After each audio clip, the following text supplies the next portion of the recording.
Hi there, it's Ed, and welcome to episode 6 of the solo traveler adventure of Anselm the Scout.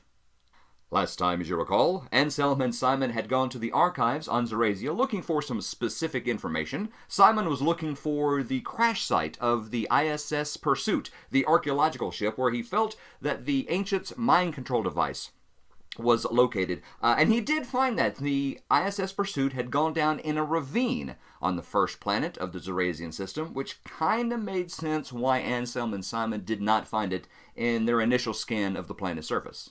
Anselm had done some research about his father Godfrey to find out exactly what part of the imperial government Godfrey had worked for, and he found out that his father Godfrey had worked for the intelligence service, and his father had inadvertently misappropriated and misused some classified information. That information got back to the Endorians, which is the other government in the subsector, and the Imperials, as you might imagine, didn't like that too much, and so they did grab Godfrey. They incarcerated him in the prison planet of Vilmork. So after finding out this information, both Anselm and Godfrey do head back to the ISS Raven, and they leave the upstarport of the planet of Zerasia, heading out to the first planet, and that is where we rejoin Anselm.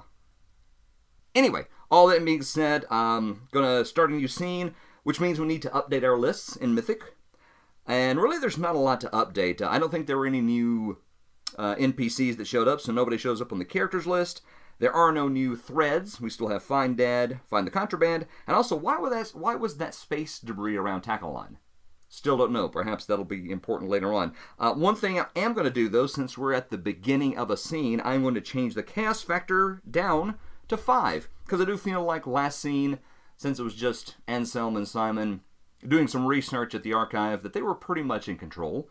So I do believe I can drop that chaos factor down to 5. And with that, Symon and Anselm are on the ISS Raven, and they are heading out to the first planet to see if they can find the ISS Pursuit. We do have the beginning of a scene as Anselm and Symon are heading out to the first planet, so we need to see, do we have an altered scene or an interrupt scene? So that's going to be a D10 roll, and I am going to roll this, and if I roll 5 or less, we will have a change to our expected opening scene. Alright, so what do we get? That is going to be a 1. Alright, so we do have something different, and that is going to be an altered scene. An altered scene. If it is an odd... No, wait. Yeah, that's odd. It is odd. I forgot odds and evens. 1 is an odd number. It is an altered scene. So the scene plays out pretty much like we expected, but there is some small change. And since this is an altered scene, I really like the scene adjustment table you can find in the Mythic magazine. So that is what I'm going to roll on. That's a D10 roll. And we will see exactly what happens as they head out. And that's going to be a 6. 6 is add an object. Add an object. All right. Not sure what that object is, so let's find a couple of more tables to get a little more information about what this object is. They're going to encounter an object while they're on the way to the first planet. What does this object look like? So I'm going to use the event meaning tables, action and subject, and see if we can't describe this thing a little bit. What exactly is this object we've encountered on our way to the first planet? That is a 74, divide, and a 44, divide prison. Divide prison. All right. Divide prison. So what they encounter as they're heading to the first planet of this system is a prison transport. They are actually, there's some overcrowding on Vilmork. Actually, that is one of the reasons that allowed Godfrey and his compatriots to escape. There is actually overcrowding situation going on Vilmork. So, they do encounter a ship, and it is a prison transport ship. They are taking some of the prisoners, and they're moving them to other places within the Imperial space of the subsector. Yes, so that is what they're doing. So they are they're passing by a ship, and this ship does have a warning beacon. It does say, authorized transport, stay away. Much like if you were driving along the interstate or something like that and you see a prison bus or prison van, it's definitely marked. That's what this is. We do have inmates on here. So that is sort of what this transponder is beaming out to any ships that come near. Anselm and Symon don't get near it, but they do realize that, yes, they are moving prisoners to another location. Wonder what that location is. That may become important later on as Anselm really gets to searching for his dad. But for right now, I'm going to leave that as a thread. So they are trying to relieve some of the overcrowding on Vilmork. Huh. Okay, so that's what they encounter. Doesn't really change anything, but they do notice that. And without too much fanfare, without too much problem, they do arrive at the first planet. And they easily find the ravine that's in this planet. Again, it covers a large area. It is quite deep, yeah, somewhere down in there is the ISS Pursuit. Now, to figure out exactly what this ravine is like, and also what the ship is like when they find it, I'm going to use another tool, another book of word mill games. I'm going to use the Location Crafter. Location Crafter is a book that allows you to spontaneously and randomly generate locations that your PCs can encounter and they can explore. The actual Location Crafter involves you making a set of lists about what you're going to find there, what you expect to find there, what is the most likely area to find in this location you're going to be exploring. However, there is, once again, in the Mythic magazine. If you haven't picked up Mythic magazine, if you like Mythic, highly recommend it. It is quite a good magazine, has some great additional information for Mythic. Anyway, they have an article in there about how to use Location Crafter, but instead of making the lists ahead of time, you roll up pretty much everything randomly, which I'm a big fan of rolling randomly, so that's what I'm going to use. I'm going to use that random creation method rather than the creating all the lists. So that is what I'm going to do. So this is how they break down a location you're going to randomly generate using the Location Crafter. First of all, you have a region. That's your large area that you're going to be exploring. And that can either be wilderness, like a ravine, or maybe a jungle if you're doing maybe a more terrestrial D&D game. Or it could be, a desert or a plain, something like that. Some wild, unclaimed area. So there's wilderness. Then there's city, and that's in a kind of civilized area. It could actually be a city. It could be a space station. It could be a starport. If I was going to be doing that, it could even be the planet. If it was a very highly populated planet like Zorasia, that could be a city. And then there is a structure. A structure is a very specific, purpose-built location, and that will probably be the spaceship when we find it. That'll be the Pursuit. So that is your region, and each region is made up of a bunch of areas, and areas are specific places you'll find within that region. For example, if this was a haunted house, we would have a hallway and maybe a dining room. Those would be areas. For the region of the ravine, things like cliffs and what am I trying to say? Overhangs and piles of rubble and places like that. Those could be areas within that region. Maybe for the spaceship, we could have regions, or I should say areas like engine room or research station or cargo bay, bridge. Those would be some areas within. Each area has a few what they call elements. There is a location. Specifically, this is the bridge. This is the cargo bay. There are possible encounters that you can have, and there are objects. And, of course, being Mythic, you're going to roll randomly on some tables to assemble those elements together and give you an idea of what you're going to find as you explore this location. It's a little clunky to describe, but as I go through it, I think it'll become clear how this works out. At least that's my hope. The first thing I need to do is roll on the region descriptor table to describe this region. Again, our region is ravine, and that's going to be on the wilderness table. So I will roll 2 D100s for descriptors of the ravine. So let's see what we get. So what kind of adjectives can we generate to describe this ravine? So first of all, it's going to be 07. 07 is wet. Okay, it's a wet ravine on a planet. It's the first planet in the system. Interesting. It's a wet ravine. Okay. And what is my second descriptor? 63. 63 is plant life. All right. Quite unexpected. Yeah, so as Anselm and Symon are entering this ravine, and Anselm is going through, I'm going to say he gets down a certain level, and suddenly he is shocked to find a little bit of a cloud layer. There's actually a bit of mist that he did not expect from a planet that would be this close to the sun.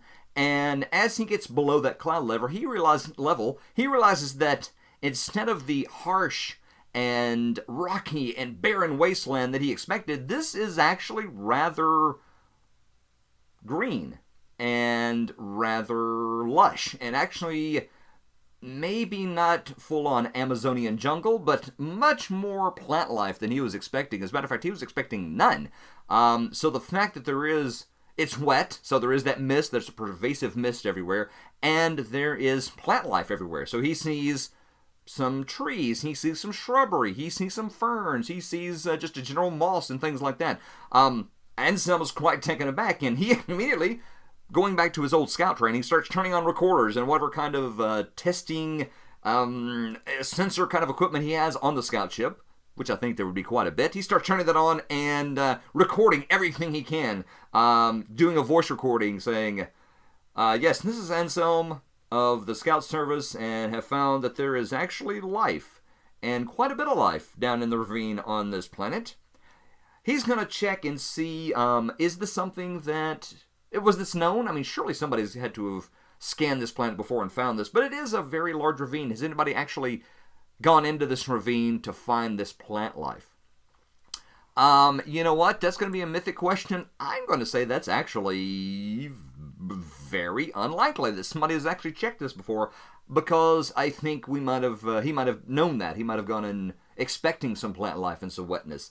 I'm going to say if you look at it at the very from orbital and you scan it, much like Anselm and Symon did, you would not see the plant life or the wetness down in further in the planet. So yeah, that's going to be my roll. So wasn't this expected? I'm going to say no way. No way that they expect this. So chaos factor 5, that's 15 or less for a yes.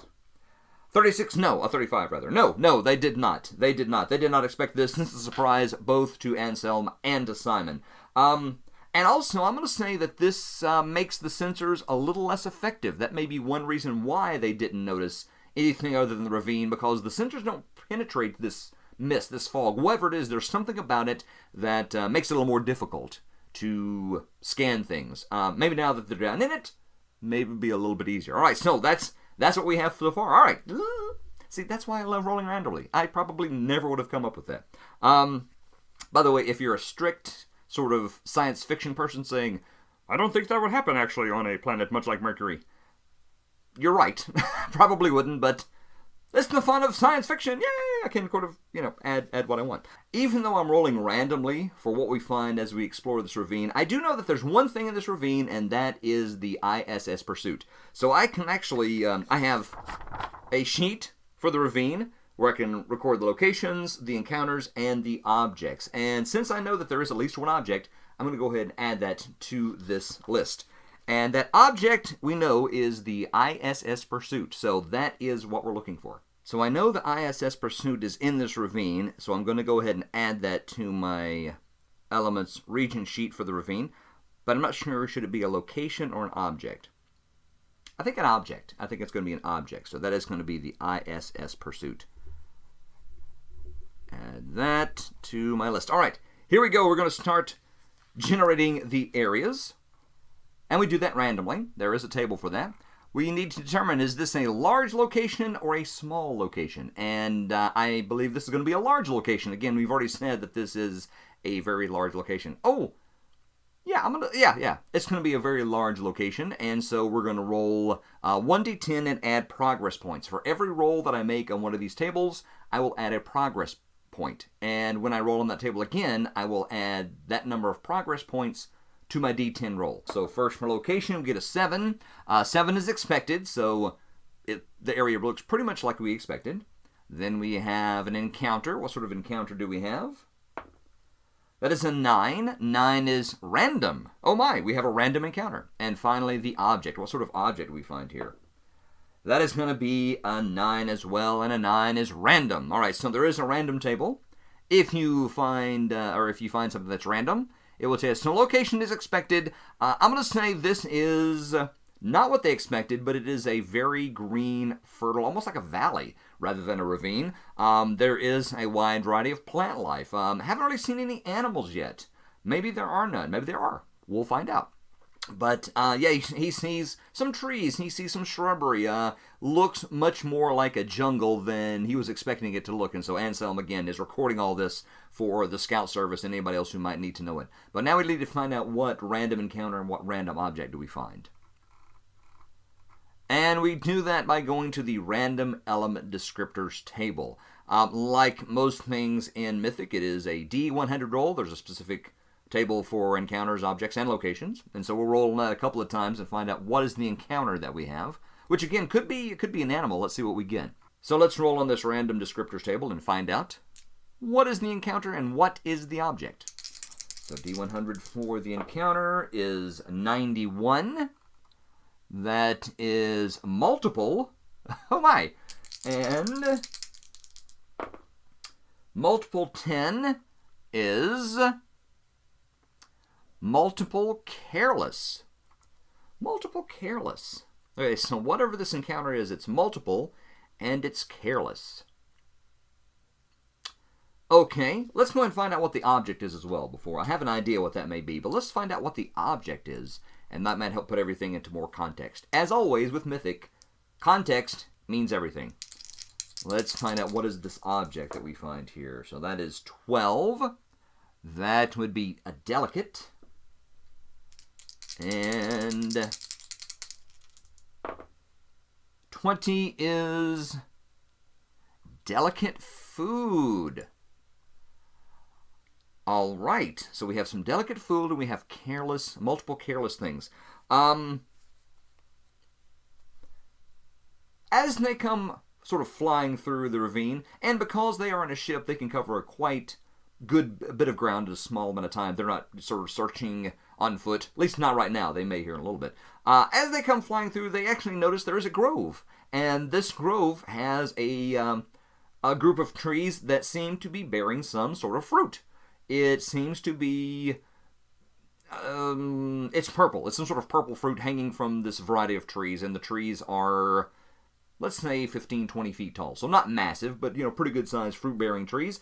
And as they're watching, suddenly bursting through the foliage are a group of creatures. A group of creatures that are careless. As they rush forward, there's just a herd, a pack, a bale, whatever the multiple of this creature is called, and they come running through, and even though the fruit is very delicate and it drops easily as they go forward, they rush forward and they are trying to get this fruit. This is some sort of food source for these creatures, whatever they are. Let's roll from a description. What are these creatures? Let me find the description tables.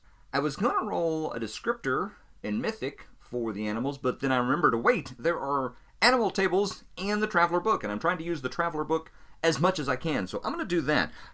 It's actually meant for you to roll up what kind of animals might be available on a planet before you arrive. Since I just didn't plan on this and rolled them randomly, I'm going to use the animal creation rules on pages 94 and 95 as what are these creatures, the multiple careless creatures that are heading towards this delicate stuff. So I'm going to say this is a jungle that's going to give us a -3 type dice modifier and a -2 size dice modifier. I'm going to roll 2d6 to see what kind of animal is this, the type. Is it an herbivore, omnivore, carnivore, or a scavenger? And what do we get? 4 plus 1. That is 5. We have a -3 dice modifier for the type. So 5 minus 3 is 2. That is a scavenger. These are scavengers that are coming this way. All right, and maybe it's not food then. Maybe it's not fruit, I should say. Maybe this is something different. Let me roll some more information, and then I'll make some determinations. So scavengers, and now we're going to roll 2 dice to see what kind of scavenger. And well, that's for size. Okay, so.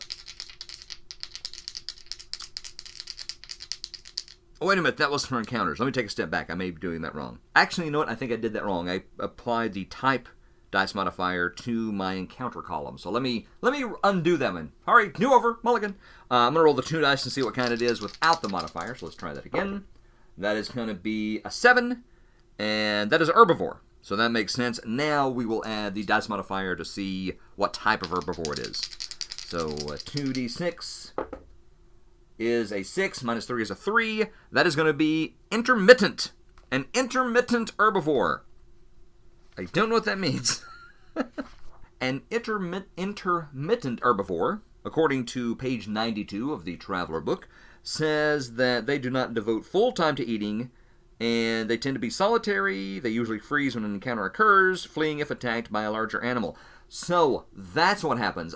What happens is there is actually, as Anselm is scanning this area, again, amazed that there is any life down here at all, he notices something moving in the scanners.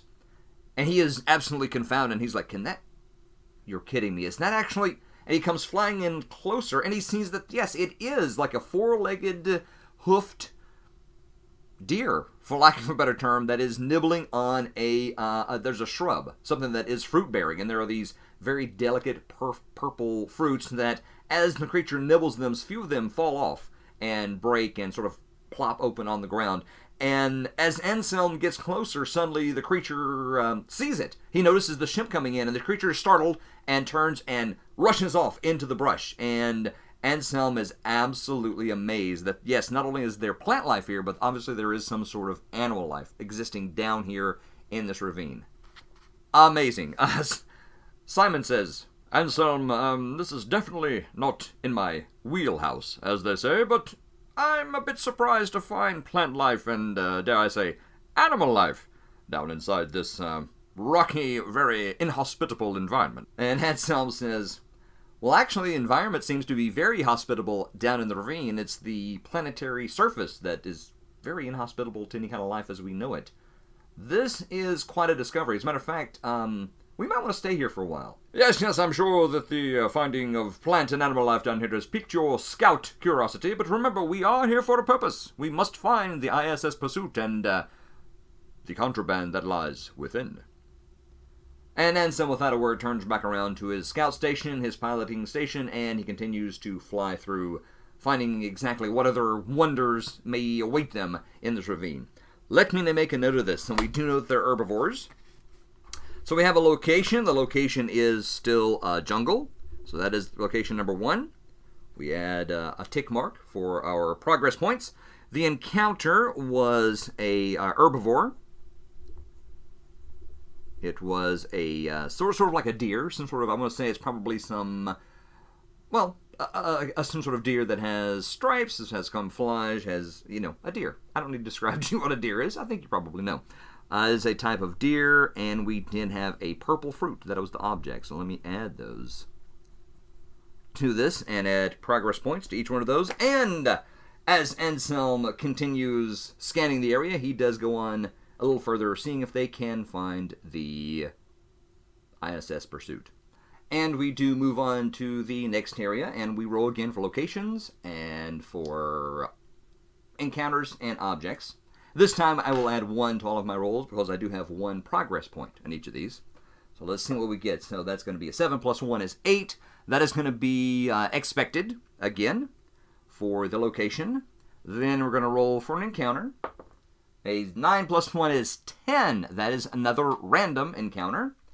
And finally, the object is 4 plus 1 is 5. That is going to be no object. So there is a random encounter in this area. Again, it is an expected location, so we're going to say this is, again, a jungle. More jungle, again, we see vines covering the floor. And again, it's not a rocky floor like he was expecting in large boulders and all kinds of rough terrain. It is actually quite moss-covered, quite loamy in parts. There is a bit of water, maybe. Actually, maybe that'll be something we find if we actually find, like, a pond, a waterfall, some sort of freestanding water. Because right now we haven't found that. Possible that this mist that permeates through the entire ravine, that could be maybe a water source? I don't know. We'll find out. So, yes, again, we have jungle location. And our encounter is random. So let's roll again to see what kind of random encounter we have. Once again, rolling D100. So first is 17. A dangerous, oh my, a dangerous 72. Dangerous small. All right, so this encounter is dangerous and it is small. Okay, dangerous and small. Oh, okay. Maybe not 100% accurate for a scout ship that travels in interstellar space, can jump from system to system. However, I'm going to say that, again, Anselm's curiosity is piqued. Why are these animals down here? Why? How did this ecosystem develop, and what else can he find in this area? So Anselm was being very... He's flying low. He's flying much lower than he normally would if he was just going over a normal planet's surface. And as he comes flying over a grove of trees or some sort of foliage, he does startle some avians, some sort of birds that take flight in front of him, and they go flying right in front of him, and it obscures his vision, but also, I guess there is the possibility they could be sucked in an intake, like can happen in a jetliner. Maybe not. I would guess, though, a scout ship might need some sort of oxygen while it was going in a planet. I don't know. I'm going to say that this sudden flight of birds blinds him. He can't see, and it is dangerous. He could potentially crash here. Ooh, that could be bad. Oh dear. Let's see what happens with that. That is going to be that's going to be a piloting role. We're going to use Traveler for that. So pulling out Anselm's character sheet. He does have pilot of 1. How difficult is this going to be? I'm going to say this is going to be... it's not going to be super difficult. I'm going to say an 8 or more. Can he get away from these birds without causing a problem? Okay, so 8 or more, piloting plus 1. What happens? 6 plus 7 plus 1 is 8. All right. Several of the birds do impact the ship. Several of them actually impact the view screen of the ship, and they go smack, smack, and they go rolling over, and you see the remains of the creatures, and Anselm does sort of spin and try to get around them, but he is almost upon them when they take flight. So it's impossible to miss all of them. However, it does not cause the ship to crash. It is probably, I would say it's caused a little damage to the ship. Not enough that it wouldn't be space-worthy, but there is some damage to the ship. There's going to be, small little scratches, maybe a few minor little, basically the windshield's dirty. He's going to have to clean off the bird remains before he'll be able to do too much. So yeah, it's kind of it's dirty. That's kind of what I'm going to say there. So yeah, that is what he encounters. Oh my. So could have been really bad for Anselm. I can see him crash in this ravine. Oh, that would be an interesting story though. So we add another progress point to each of our elements, locations, encounters, and objects. And I think I made a mistake. I rolled jungle down there twice. So I don't think I need to do that twice. I think I only write down new locations when they are first found. So I'm going to get rid of the extra jungle. But I am going to write for encounters, I'm going to write birds. So because we do know we have birds down here. So we have deer and birds. Excellent. And we move on. So as Anselm says that, he gets out of the way of this flock of birds and continues on again, scanning, looking for the ISS Pursuit. Do we find it? Let's find out. We do have the location is 6 plus 2 is 8. That's going to be expected. And then we have encounter. That is 7 plus 2 is 9. That is random. And do we find any kind of object? Let's see. A 4 plus 2 is 6, and that is going to be expected. So expected, and random. Another random encounter. So I want to say again, we find more jungle, we find more lush greenery and plant life everywhere, which is what now Anselm has come to expect as he discovers and further explores this ravine area, this very lush ravine. And expected objects, I'm going to say they expect to find... Well, actually, let me roll a descriptor. Let me roll on the descriptor table just to see what it might be. Random element descriptors table. So, that's going to be a D100. What do we have? 62. A threatening. Oh my. This is going to be an object, so it's a threatening 63. A threatening weapon. A threatening weapon. That's not the kind of thing he would expect.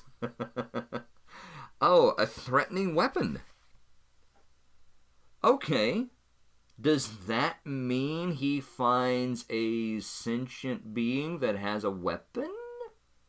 Let's roll and see what the encounter is, because that was a random. Let's roll the random encounter. What is this? The encounter is 65. That is important. And 75. Important watery. Important watery. With a threatening weapon. With a threatening weapon. Oh, okay. Okay, no, it's not a sentient being. No, what I see here is, I do see they have finally found standing water. They have found standing water. As a matter of fact, this seems to be a prime location. That there is a large, well, a decent-sized lake. And as Anselm comes flying over, he is absolutely, again, amazed. Just when he thought that this ravine couldn't hold no more surprises, he again is surprised, and he sees that this lake is probably the source of a lot of the mist in this ravine. It is obviously a prime watering hole for many of the animals. And he sees many other species that so far he has not seen. He does see lots of herbivores, and he does see, other birds and a variety of things like that. And he does see a large carnivorous creature that has a very threatening weapon. A very threatening weapon. Let's see, what is that going to be? Can I use something off of the... Let's see, since we have the animal tables in the Traveler book, I want to see what kind of threatening weapon he might have. Let's see, this animal sizes and weaponry. That is a 2 dice roll. This is page 94. Not exactly how you're supposed to use this, but, hey, it's my game. I'll do what I want. All right, let's see. So this is going to be a carnivore. And what kind of carnivore? I guess the first thing I'll find out. We do have a -3 for type. This is a carnivore. Let me roll 2d6. And let's see what kind it is. So that's going to be an 8 minus 3 is 5. It is a trapper. Okay. A trapper creeper. Trapper keeper. No, trapper creature. It is a trapper. Okay. And let's see, animal sizes and weaponry. The size is going to be a -2. So let's see what kind of size this creature is. How big is this creature? It is -2, so it's not very large at all. It is... Yeah, it's not very large at all. I'm going to say... Oh, okay. I'm going to say that this creature lives near the water. It has a way to burrow down in the mud, and it awaits for creatures to get close, to get in the mud where they can't scurry away real quickly. And as Anselm is flying over this lake area, studying it, with what kind of fish may be within, what kind of sea life, what other kind of animals he may see that he has not seen already, birds, and just a wide variety of things. He sees that one of these deer creatures that he's seen before gets out into the mud and gets a little bit stuck. And he's surprised as this rather smallish creature sort of comes propelling itself out of the mud, and it opens up a mouth, and something that looks like a tongue with a spear comes shooting out of the mouth and striking the creature. The creature thrashes about and tries to get away, but with the mud, it just can't get a purchase, and it just gums itself up in more of the mud, and slowly the creature starts pulling in this barbed spear, which he has attacked this creature slowly into its mouth. Anselm does see the creature open its mouth. Maybe it has one of those, almost like a predator mouth, has the extra little pieces like this that opens up, grabs the creature. Let's say it's a smaller one. It's like a juvenile creature. And does draw it back into the mud as the rest of the herd quickly turns and flees away from this part of the watering hole, this lake. Yeah, so that's what he sees. Again, realizing that there are dangerous predators in this valley, as well as calm, peaceful herbivores. All right, so yes, so that is encounter that he sees. All right, that's the thing that he's seen. All right, so he has seen, I'm going to call it a spear beast, for lack of a better term. So we know that these things do live there, and they live primarily around the water. So if they have to go down there, that could be a problem. All right, so now we add a progress point to each one, and we continue to move on. Anselm is loving this. This is what he did when he was in the Scout, surveying new places, finding new life forms, finding new ecosystems, whether they supported life or not. This is exactly what Anselm loves to do. So he is in his element right now. Let's go back to our... As I click through on my PDF, let me go back to our location. So first of all, we're going to roll D10 plus 3. What is our location as we go flying over this jungle? 2 plus 3 is 5. So the location is, again, expected.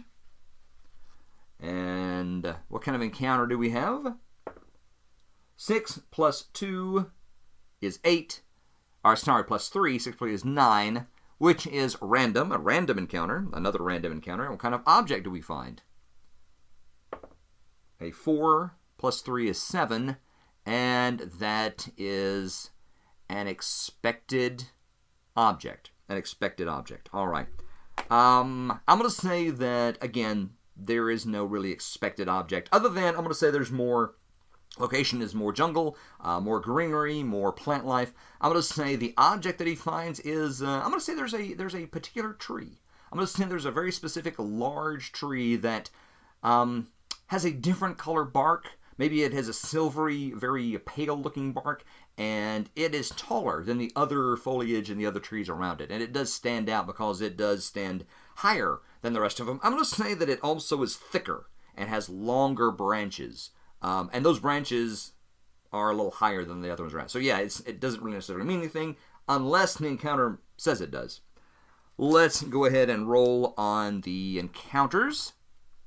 Again, to the random descriptor table. What is the encounter that we have? This is 52. That is going to be an official. Oh, all right. And 21. An official creepy. An official creepy. Oh. Okay. An official creepy. I think I'm going to have to roll Mythic to see if what I'm thinking is what this is. Anselm again is scanning the area, trying to find information about the area, and yeah, as he's going, he sees something. Actually, the sensors pick up something. Sensor picks up some technological devices. The type of device that you would not expect. He has not seen anything technological in this entire area. It has been all natural, you know. It's been unexpected, but it's been natural, you know. Herbivores, carnivores, avians, plant life, water, things like that. This is, first of all, yeah, it pings the sensors because it is a technological device. All right, I have an idea. I'm going to wait and see if this is it before I tell you what it is. This is going to be 50-50. I don't know. I'm going to say somewhat likely, actually. At chaos factor 5, this is going to be a 65% chance or less. Yes, this is what it is. This is what it is. And a 21. That is, yes, it is. He gets down lower. He starts getting closer. He gets down and starts scanning it, and he realizes that it is a body. It is a dead body that has been for a while. It has been feasted upon by scavengers.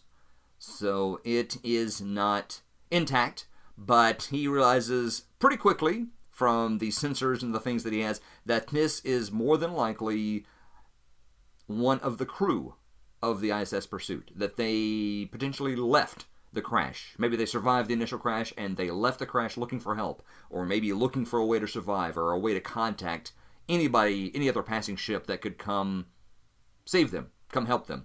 But apparently it did not go so well, and this person died during their mission. That's exactly what happened. All right.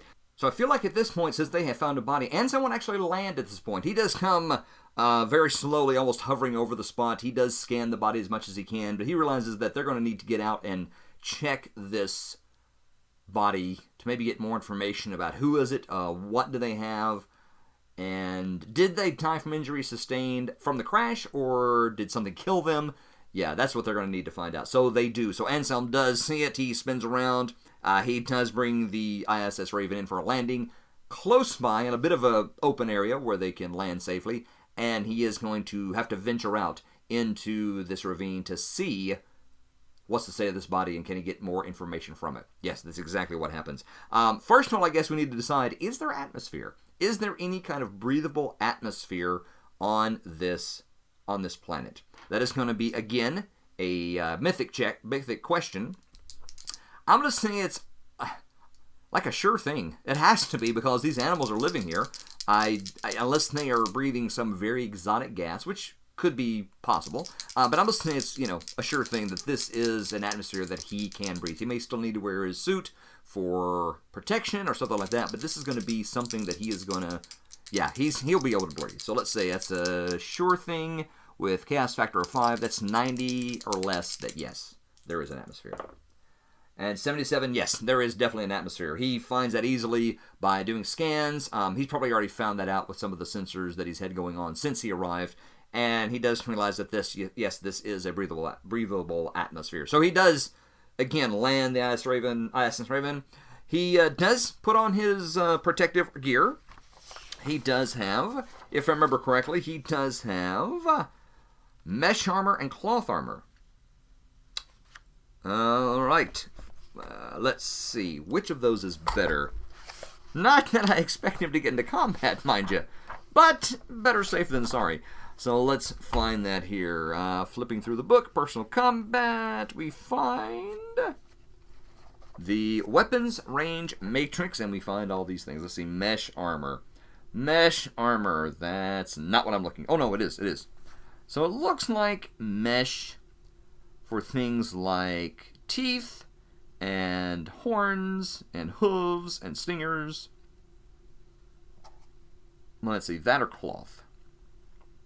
They're about the same. It looks like. So he is going to put on his mesh armor, and he is going to bring his shotgun, and he is going to bring his foil.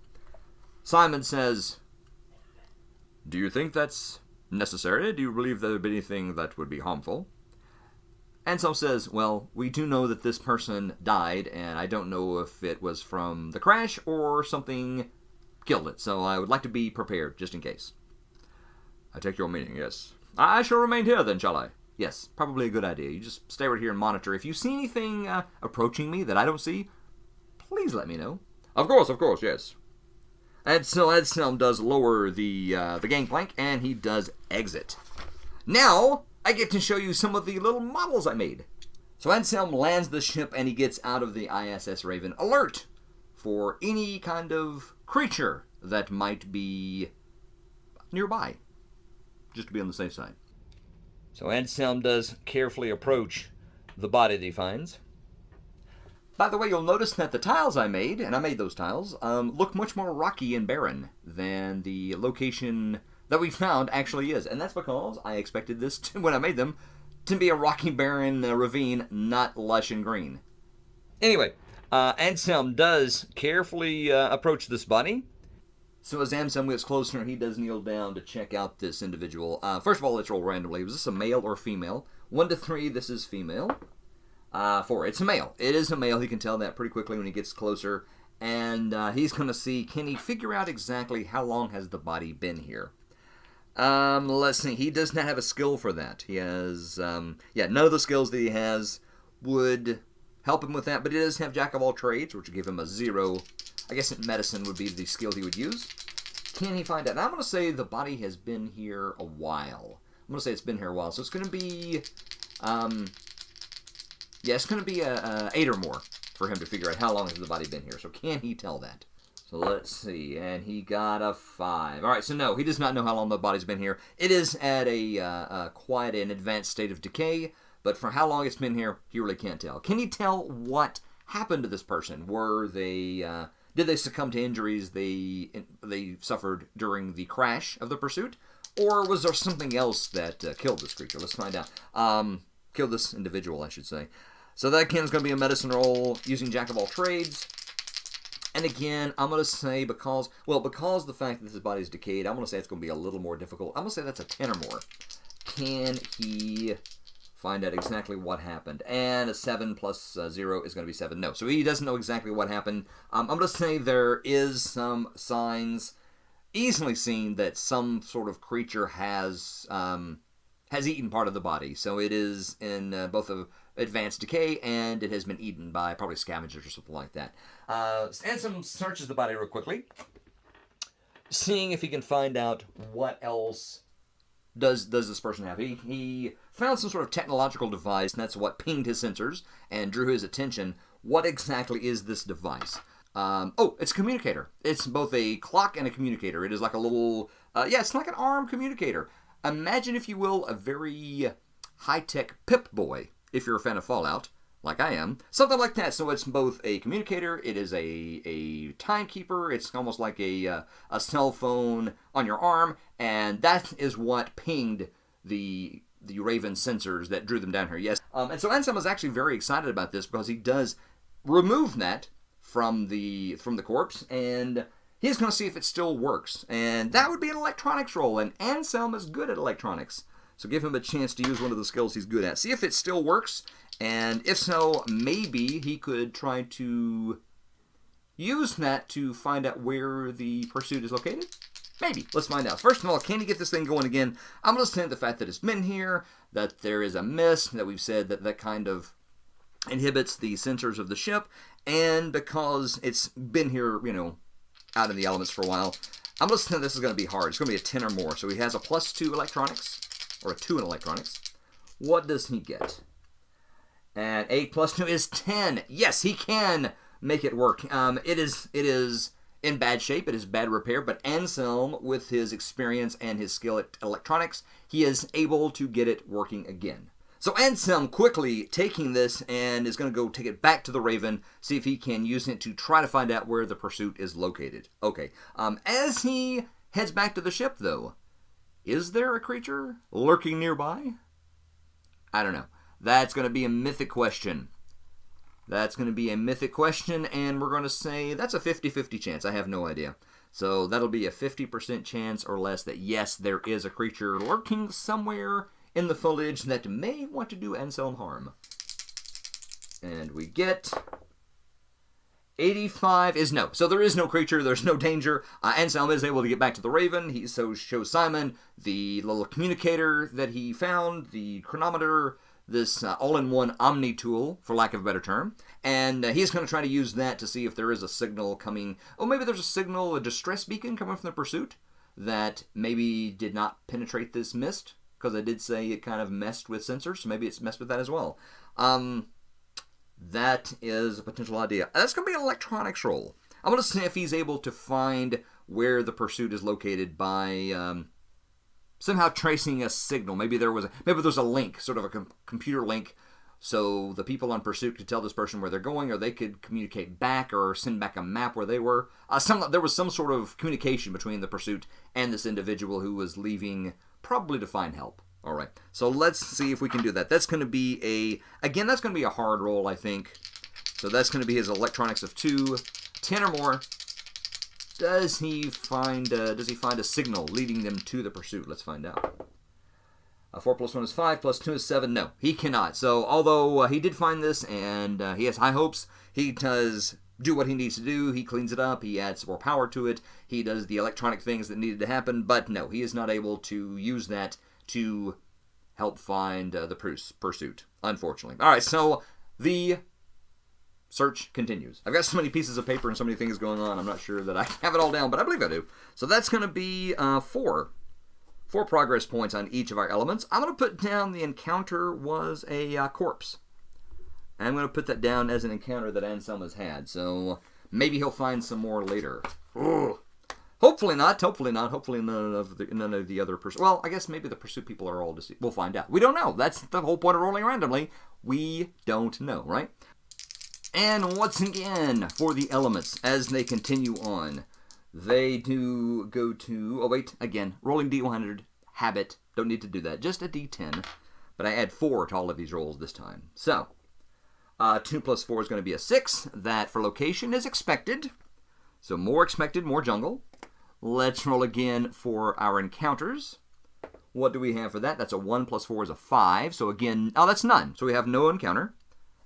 None encounters. And do we have any objects in this area? Let's see. And that's a 9 + 4 is a 13. Known or special. Known or special. And I can roll on the objects, because I only have 2 that are known. I have the pursuit and purple fruit.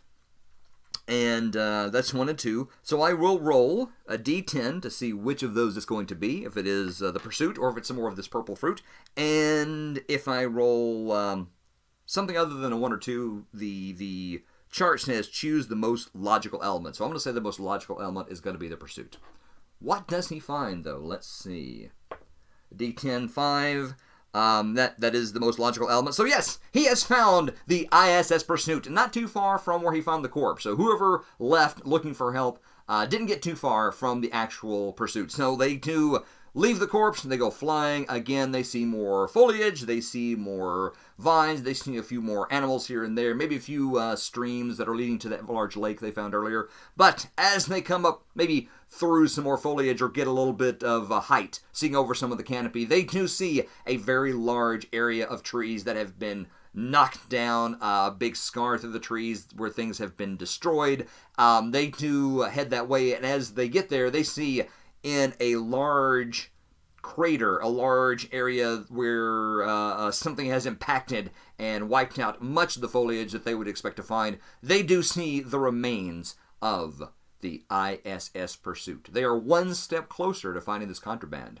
And where inside will they find it? We shall find out next time! Dun dun dun! Thank you so much for watching this. I hope you enjoyed that. That was a lot of fun. I really enjoyed that. I don't know I was doing it 100% correctly, but that's why we play this. I'll do better next time, hopefully. Anyway, I hope you did enjoy that. If you did, please feel free to like, subscribe, bell icon. You know how YouTube works. And I will see you next time.